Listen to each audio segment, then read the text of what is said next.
What is the definitive Oasis guitar sound? Is it the one that you hear on the records? Maybe the one that is on What's the Story, Morning Glory, Definitely Maybe, or Be Here Now? Or is it the one that you've heard when you saw them live in person? Or is it even the one that you've heard on the countless live recordings like Familiar to Millions or Live at Network? If you've ever tried to dial in your amp and pedals to match one of Noel's live sounds, for example, I bet if you have the right gear and everything, you'd have come close, but also never 100% the way there. Am I right?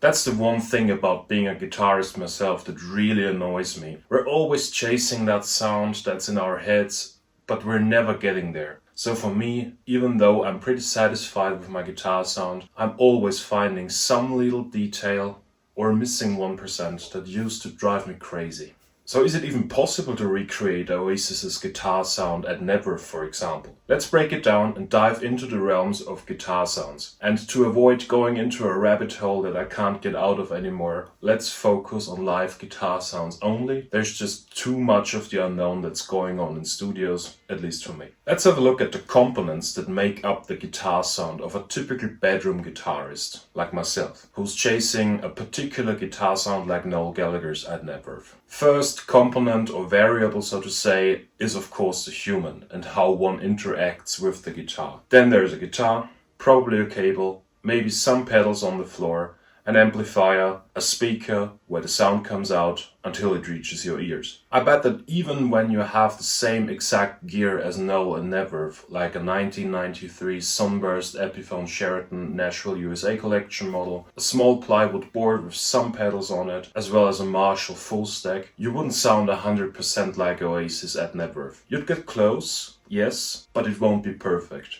Why?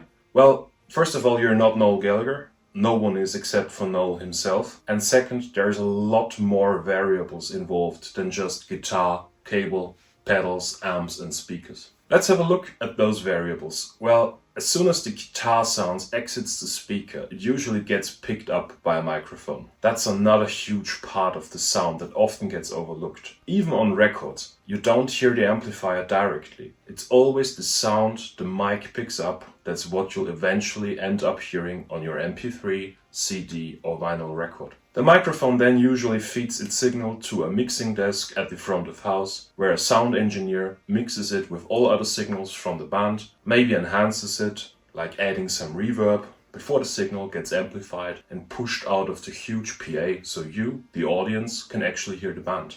See how many different variables there are to be considered when trying to recreate the sound that you once heard at a concert. With live recordings, well, there are even more aspects to be considered. For example, with the Live at Network album, no one knows how it's been enhanced or mastered in the studio. That's all aspects one needs to keep in mind when trying to recreate that sound, because all of those aspects do have an impact on the guitar tone as well. Sounds complicated? Well, there is another aspect. Now we know most of the variables that make up the live guitar sounds that we as listeners hear. What about the artist or the guitarist? What do they hear on stage? Well, you guessed it, another set of variables. Usually guitarists have their own mix. They get provided by the sound engineer, either through in-ears or on-stage monitors. So with our example from Network, even Noel didn't hear this definitive Oasis guitar sound we all know and love from the live recording. He may have heard a similar sound while performing,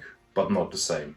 To underline my claim, I'd like to read a paragraph from an article I found online. It's from an article by Gary Cooper that's called Oasis and Britannia Row, Live at Network, and that was published on a website called Sound on Sound. Little bit of context here, Britannia Row is the company that was tasked with all the audio and PA duties for Oasis at Network. Other notable customers of Britannia Row are none other than Pink Floyd, Led Zeppelin, Dire Straits, Depeche Mode, just to name a few. And the article also features an interview with Mike Lowe, director of Britannia Row, as well as Hugh Richards, who was Oasis's sound engineer on duty at the front of house for both Network gigs. The following is referring to the sound the band heard on stage, not the sound the audience heard. The article reads, Liam wanted his vocal blisteringly loud, and Noel hadn't really found the guitar sound he wanted.